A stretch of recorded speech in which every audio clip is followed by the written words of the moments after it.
सुखदेव जी कहते राजन इस प्रकार से भगवान के अद्भुत अनंत चरित्र हैं, तुम क्या सुनना चाहते हो ये बताओ। तब परीक्षित बोले सरकार आपने एक से एक अलौकिक चरित्र सुनाए, पर भगवान का नाम तो दीन बंधु है, तो भगवान ने कभी दीन को भी बंधु बनाया कि नहीं? ऐसा पावन चरित्र कोई हो गए तो सुनाए। सुखदेव जी को सुदामा जी की याद आ गई,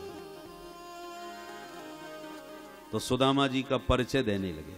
सुनिए परीक्षित, एक ऐसा ही प्रसंग तुम्हें सुनाता हूं। कृष्णस्यासीत् सखा कश्चित् ब्राह्मणो ब्रह्मवेत्तमः विरक्त इंद्रियार्थेषु प्रशांतात्मा जितेन्द्रियः। श्री सुदामा जी महाराज द्वारकानाथ श्री कृष्ण के मित्र हैं, ब्राह्मण हैं, और सिर्फ ब्राह्मण ही नहीं है, ब्रह्मवित्तमः, ब्रह्मवेत्ताओं में भी अग्रणी हैं। इंद्रियों के विषयों से विरक्त रहने वाले हैं, जीवन की विषम से विषम परिस्थितियों में भी सदा प्रसन्न रहते हैं, और परम जितेंद्रिय हैं, इंद्रियों को बस में रखने वाले। पर इनकी जो धर्मपत्नी है वो बेचारी थोड़ी सी दरिद्र है, सुशीला देवी। पत्नी को दरिद्र क्यों कह दिया भाई? पतिदेव डॉक्टर हों तो देवी जी अपने आप ही डॉक्टर नहीं कहलाने लगती हैं। पतिदेव पंडित जी हों तो देवी पंडितानी, पतिदेव मास्टर हों तो देवी जी मास्टरनी, और पतिदेव डाकिया हों तो अब घर में जाके लगा लेना हिसाब। बोलो राधे राधे। तो कई डिग्रियां ऐसी हैं जो पतिदेव के सहारे देवी जी को अपने आप मिल जाती हैं, पर यहां पर सुदामा जी को तो बड़ा लंबा चौड़ा विशेषताओं से विभूषित किया और सुशीला को दरिद्रा कह दिया। दरिद्रा सीदमाना सा वेपमाना भिगम्य च। क्यों? क्योंकि सुखदेव जी की दृष्टि में दरिद्र वह है जो अपने जीवन में असंतुष्ट रहता है, जिसकी तृष्णा बढ़ी हो वही दरिद्र है। तो सुखदेव जी की दृष्टि में सुशीला दरिद्र इसलिए है क्योंकि उसके मन में धन की कामना बनी रहती है, और सुदामा जी पर कुछ भी नहीं है और उन्हें चाहिए भी कुछ नहीं, चाहते भी कुछ नहीं। देखो भिखारी में और भिक्षुक में अंतर है। क्या अंतर है? भिक्षुक तो साधु होता है, साधु संत भिक्षुक कहलाते हैं। जब तीव्र भूख लगती है तो भिक्षा मांगने किसी के दरवाजे पर पहुंचते हैं, आवाज लग गई, जो मिल गया सो पा लिया, पा करके पेट भर गया, जैसे यार मस्त, अब आगे नहीं चाहिए कुछ। आज भी ब्रज में ऐसे साधु हैं जिनकी भिक्षा यदि आप कराना चाहें तो 1 साल पहले नंबर नहीं लगेगा, सालों साल भिक्षा बुक रहती है। आज की भिक्षा उनके यहां, आज की भिक्षा उनके यहां, तारीख के हिसाब से। लोग तरसते हैं कि इन महाराज जी की भिक्षा कराने का हमें सौभाग्य मिले, और हर किसी की वो भिक्षा लेते भी नहीं, स्वीकार भी नहीं करते। पूछेंगे तुम्हारा कारोबार क्या है, क्या काम करते हो? यदि गलत काम करते हो तो आपकी भिक्षा स्वीकार ही नहीं करेंगे।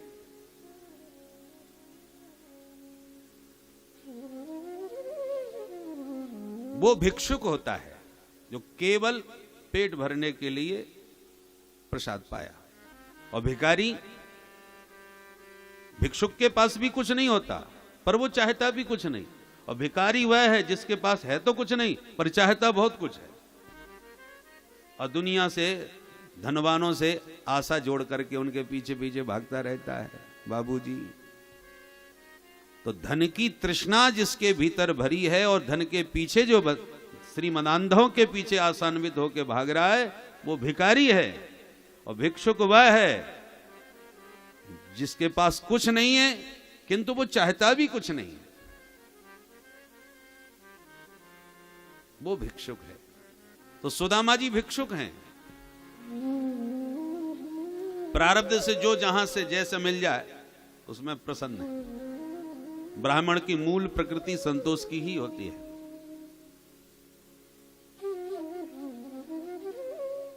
परिणाम ये हुआ कि प्रभु समझ गए ये तो कुछ मांगने वाला है नहीं,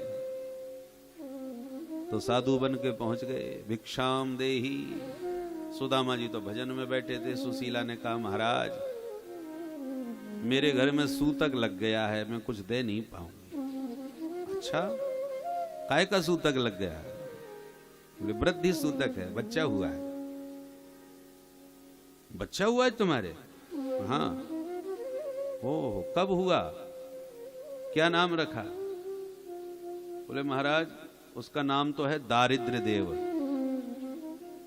दारिद्र देव पैदा भये हैं, और ये जब से पैदा हुए हैं ऐसा जबरदस्त सूतक लग गया कि लेना देना सब बंद हो गया। सूतक में लेन देन खत्म।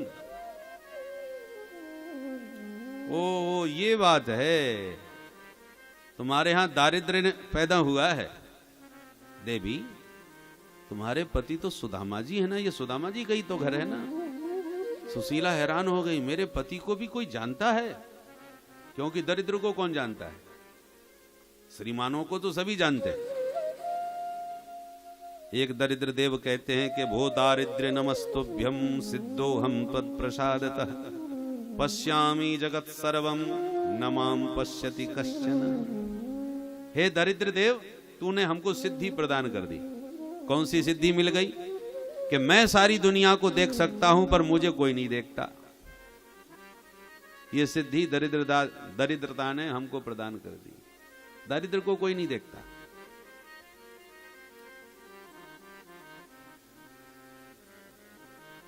तो सुशीला हैरान होके बोली आप जानते हो उन्हें? साधु बोला हम तब से जानते हैं जब से वो श्री कृष्ण के साथ पढ़ते थे गुरुकुल में, संदीपनी मुनि महाराज के यहां। अब तो और आश्चर्य हो गया, क्या कह रहे हैं आप? मेरे स्वामी जी द्वारकानाथ कृष्ण के साथ पढ़ते थे? बोले हाँ हाँ, तुम्हें बताया नहीं कभी? नहीं नहीं, मुझे तो कभी सुनने में नहीं आया, ना उन्होंने चर्चा की। अरे तो पूछ लेना, हम झूठ नहीं बोलते। और मेरी बात एक और सुन लो देवी जी, यदि तुमने अपने पति को द्वारकानाथ के पास भेज दिया तो हमेशा के लिए तुम्हारा दारिद्र घर छोड़ के भाग जाएगा। और यूं कह के साधु तो चला गया, सुशीला स्तब्ध रह गई। सुदामा जी को प्रणाम करके जाके पूछ बैठी, महाराज ननु ब्रह्मन् भगवतः सखा साक्षात् श्रियपति ब्रह्मण्यस्य शरण्यश्च भगवान सात्वतर्षभ। स्वामी ऐसा सुना है कि द्वारकानाथ कृष्ण आपके मित्र हैं। हैरान हो गए सुदामा, अरे तुझे किसने बताया? बोले जिसने भी बताया, पर बात सही है कि नहीं ये बताओ। बोले देवी बात तो बिल्कुल सही है। बोले धन्य है प्रभु, आज तक आपने मुझे नहीं बताई ये बात। बोले देवी मैं किसी को नहीं बताता, क्योंकि जिसे बताऊंगा कोई विश्वास ही नहीं करेगा। कहां हम कहां वो, किसी से कहूंगा तो मेरे को ही पागल कहेगा, तो फायदा क्या? अरे महाराज और कोई विश्वास करे ना करे, पर मैं तो आप पर विश्वास करती हूं, मुझे तो बताते कम से कम। खैर जो हुआ सो हुआ, छोड़ो। अब मेरा एक निवेदन सुन लो, आपको अपने मित्र का दर्शन करने द्वारका जाना है, और ये पक्की बात है, जाना पड़ेगा। तो सुदामा जी के मन में तो और उमंग उठने लगी। बचपन का मित्र है, हम लोग साथ साथ पढ़ते थे, खेलते थे, इतने वर्षों बाद मिलेंगे, कितना आनंद आएगा। ब्राह्मणी खुद कह रही है तो मौका बहुत जोरदार है। वैसे ये जाने नहीं देती कहीं, डर लगता है इसको, और खुद कह रही है चले जाओ, तो मौका का फायदा उठाओ। अच्छा ठीक है ब्राह्मणी, वैसे तो मेरा मन नहीं था, तू कह रही है तो चला जाऊंगा। खुश हो गई सुशीला। तो कब जाओगे? बोले जब तू कहेगी। तो अभी चले जाओ, सुबह से शीघ्रम। अच्छा तो ठीक है, मैं तो चला जाऊंगा, पर एक बात बता, वहां क्या लेके जाऊंगा? कृष्ण साधारण नहीं है, वो द्वारका का राजा है, द्वारकाधीश। महापुरुषों के यहां खाली हाथ नहीं जाया करते, कुछ ना कुछ लेके जाना चाहिए ना। सुशीला बोली रुकी रुकी, मैं कुछ प्रबंध करती हूं। घर में तो कुछ था ही नहीं, अन्न का दाना नहीं। भाग करके गई, याचित्वा चतुरो मुष्टीन विप्रान प्रथुक तंडुलान चैलखंडेन तान बद्ध्वा भर्त्रे प्रादादुपायनम। 4 ब्राह्मणियों के घर जाकर के एक एक मुट्ठी चावल मांग लाई, पुराने वस्त्र के टुकड़े में बांध करके सौंप दिए। महाराज यही तुच्छ भेंट है, और हमने सुना है ब्रह्मण्यश्च शरण्यश्च। श्री द्वारकाधीश बड़े ब्राह्मण भक्त हैं और शरणागत वत्सल हैं। आप यही भेंट दोगे, उसी में खुश हो जाएंगे, स्वीकार करेंगे। वो दीन बंधु कहलाते हैं। पर जब भी आप उनसे मिलो, मौका मिले तो एक छोटी सी बात मेरी भी कह देना। क्या बोलना है? बोले बस इतना कहना, एक मास द्वय पाख में 2 एकादशी हो, सो प्रभु दीन दयाल ने नित्य प्रतिदीनी मोहे। हे दीन बंधु, आपके सभी भक्त वैष्णव महीने में 2 बार एकादशी का व्रत करते हैं, और मेरे ऊपर तो ऐसी कृपा है आपकी कि 12 मास लगभग घर में एकादशी ही बनी रहती है। थोड़े से शब्दों में सुशीला ने अपनी मनस्थिति का वर्णन कर दिया। सुदामा जी बोले हाँ हाँ, मौका मिलेगा तो तेरी बात भी कह दूंगा। और यूं कह के चल दिए, बगल में पोटी दवाई ली। चलते चलते बेचारे थक गए तो किसी वृक्ष की छांव में थोड़ी देर के लिए सो गए। प्रभु ने ऐसी लीला रचाई कि उठा के सुदामा जी को अपनी दिव्य द्वारका में ही सुलाई दी। प्रभु का सिद्धांत है, जो तू आवे 1 पग, मैं आऊं पग 60, और जो तू कर रो काठ 100, तो मैं लोहे की लाठ। निद्रा भग्न हुई, सुदामा जी जगे, चारों तरफ देखा तो बड़े भव्य प्रासाद भवन देख करके घबरा गए। अरे ये कौन सा शहर आ गए भाई? एक राहगीर को आते देखा तो पूछ दिया, भैया जी राम राम, बता सको यहां से द्वारका कितनी दूर होगी? राहगीर हंसने लगा, वाह ब्राह्मण देवता, द्वारका में खड़े होकर के पूछ रहे हो द्वारका कितनी दूर होगी? ये कैसा बेतुका पर प्रश्न है? तुम्हें ये द्वारका नजर नहीं आ रही क्या? अरे भैया ये द्वारका है? बोले हाँ बाबा यही द्वारका है। गजब है गए भाई, हमें तो ऐसा लगे जैसे हम सपनों देख रहे हो। यदि ये द्वारका है तो ये बताओ मेरो कन्हैया कहाँ है? मैं बातें मिलवे आयो। बाबा ये कन्हैया कौन है? उनका कुछ अता पता है तुम्हारे पास? एड्रेस, सेक्टर नंबर, गली नंबर, मकान नंबर, मोहल्ले का नाम कुछ है पता तुम्हारे पास? सुदामा जी बोले मुझे कछु ना है मालूम, इतना मालूम है यहाँ को राजा है वो। मेरे बचपन को मित्र है तो बड़े प्यार से मैं कन्हैया कन्हैया कहूं। वैसे नाम तो बाको कृष्णचंद्र है पूरा। जब कृष्णचंद्र नाम सुना तो राहगीर आंखें फाड़ के देखने लग गया। ए बाबा मालूम है तुम किसका नाम ले रहे हो? वो हमारे महाराज हैं, सर्वेश्वर हैं। उनका नाम ऐसे कोई नहीं ले सकता यहाँ पर। उनका नाम बड़े अदब से विशेषणों के साथ मिलकर के लिया जाता है। कैसे नाम लिया जाए भैया बता देने? बोले श्री श्री 1008 श्री महाराज आधिराज द्वारकाधीश गोविप्र प्रतिपालक भगवान श्री कृष्णचंद्र जी महाराज। सुदामा जी तो घबरा गए, भगवान ये तो बड़ो लंबो चौड़ो नाम है गयो या को। बचपन में तो कनुआ कनुआ कह देते। समय समय की बात है भाई। अच्छा भैया अब तो बता दे तेरो महाराज हमें मिलेगो कहाँ? बोले बाबा चले जाओ, ये ऊंचे ऊंचे जो भव्य भवन दिख रहे हैं सब उन्हीं के तो हैं। इतने सारे के सारे महल? बोले हाँ ये सब के सब उन्हीं के। राहगीर तो कह के बता के चलता बना, पर सुदामा जी मन में थोड़े घबराए गए। भाई इतने सारे महल, इतने बड़ो राजा, अब हमारो नामों भूल गयो होगो, अब तक तो पहचान पाएगो कि नहीं? चलो आ गए हैं तो एक बार मिलेंगे तो जरूर, जो होगा देखा जाएगा। हिम्मत करके रुक्मिणी के महल में घुस गए। द्वारपालों ने स्वागत किया। आइए विप्रदेव कहां से आगमन हुआ? परिचय।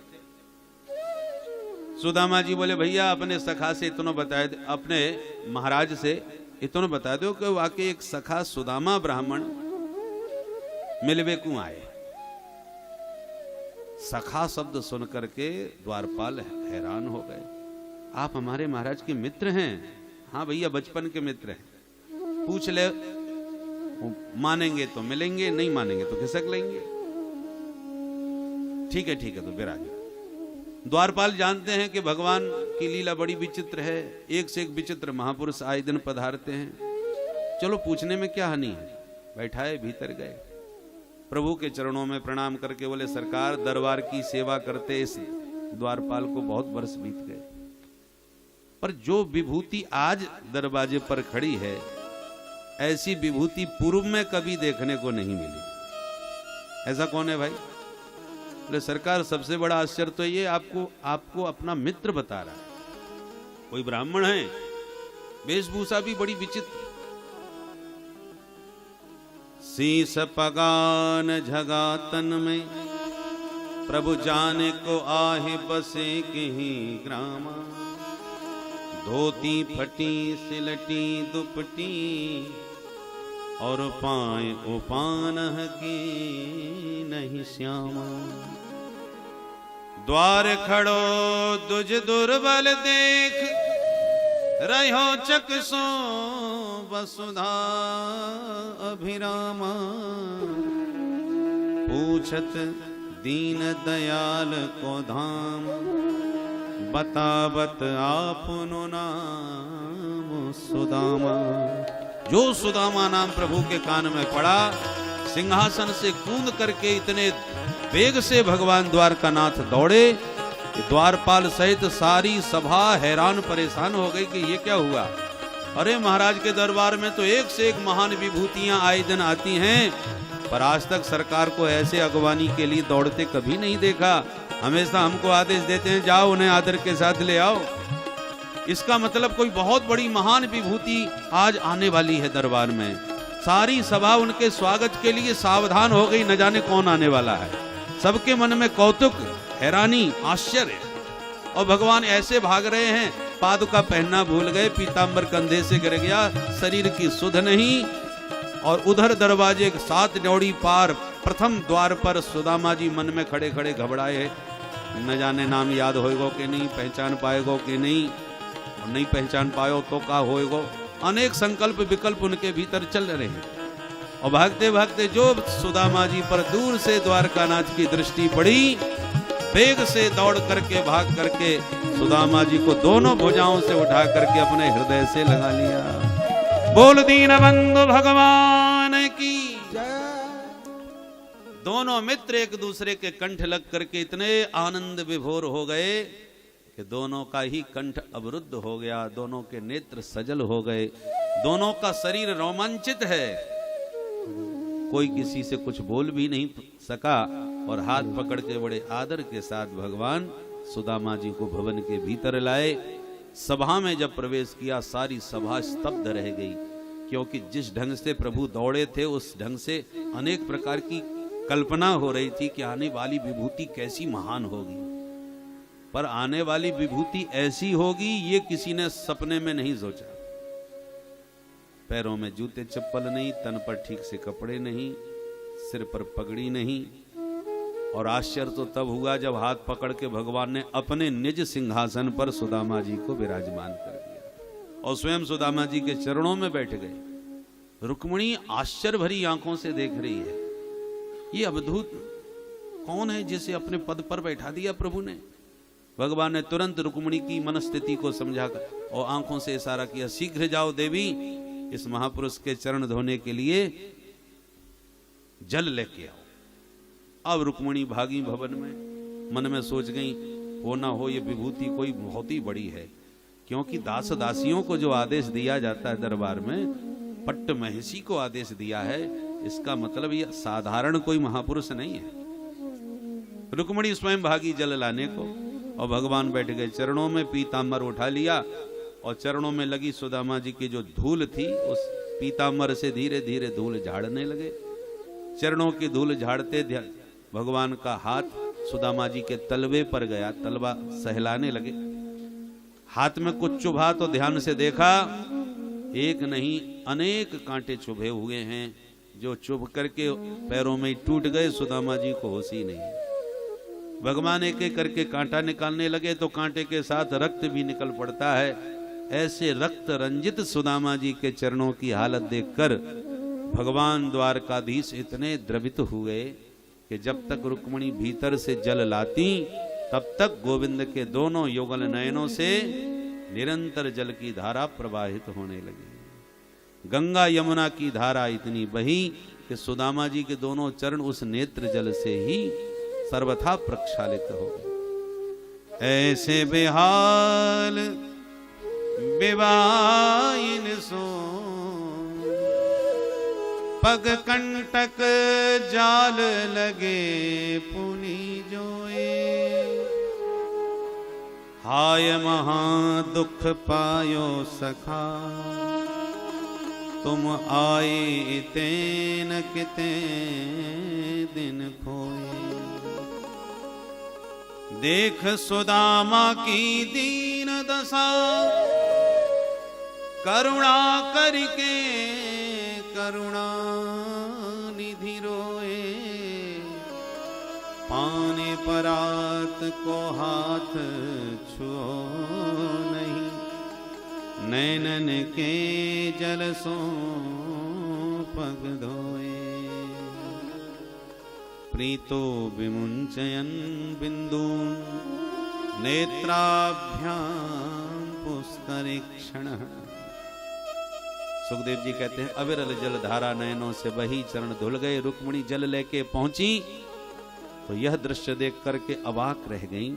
मन में सोचने लगी, कल्पना करने लगी, किम अनेन कृतम पुण्यम अवधूतेन भिक्षुणा श्रियाहीनेन लोकेस्मिन् गर्हितेन धमेन च। अनेन अवधूतेन किम पुण्यम कृतम। इस अवधूत ब्राह्मण ने कौन सा पुण्य किया होगा जो इतना बड़ा सौभाग्य प्रभु इसे प्रदान कर रहे हैं। भगवान ने चरणोदक रुक्मिणी को दिया और कहा देवी इस पवित्र जल से मेरे पूरे आंगन को पावन कर दो। और सबसे पहले चरणामृत लेके भगवान ने अपने सिर पर उसका सिंचन किया। अग्रहीत सिरसा राजन भगवान लोक पावन।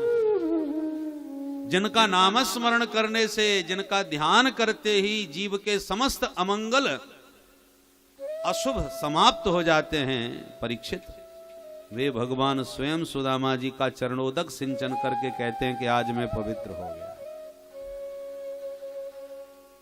भगवान का सबसे पहले पूजन में स्मरण किया जाता है। स्मरण कराते समय ब्राह्मण मंत्र पढ़ते हैं। अपवित्र पवित्रो वा सर्वावस्थांगतोऽपि वा यस्मरेत् पुंडरीकाक्षं स बाह्याभ्यन्तरस्वचिः। यस्मरेत्, एक बार भगवान का जिसने स्मरण कर लिया वो कितना भी अपवित्र हो या कितना भी पवित्र हो, सब बाह्याभ्यंतर शुचि, बाह्य और आभ्यंतर, बाहर और भीतर दोनों प्रकार से वह जीव तत्क्षण पावन हो जाता है। किस क्षण? यस्मरेत पुंडरीकाक्षम। भगवान पुंडरीकाक्ष श्री कृष्ण कन्हैया का, नारायण का ध्यान किया कि तुरंत पवित्र हो गया। भगवान का ध्यान जब करता है तो वह घड़ी, मुहूर्त, समय, तिथि सब पवित्र हो जाते हैं। तदैव लग्नम सुदिनम तदैव ताराबलम चंद्रबलम तदैव विद्याबलम दैवबलम तदैव लक्ष्मीपते तेंघ्रियोगम स्मरामि। भगवान लक्ष्मीपति नारायण के अंघ्रि युगल युगल चरण कमलों का ध्यान करते ही तिथि वार सब मंगल हो जाता है।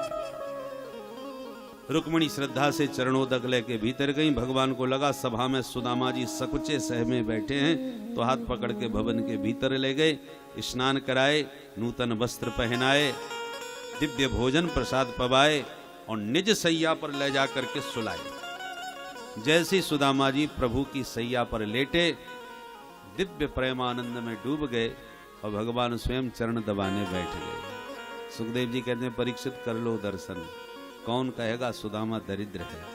अरे जब रुक्मिणी जी ने देखा मालिक चरण दबा रहे हैं तो मैं भी तो कुछ सेवा करूं, दौड़ के पंखा लेके आ गई और एक किनारे खड़ी होकर के सुदामा जी की हवा करने लगी।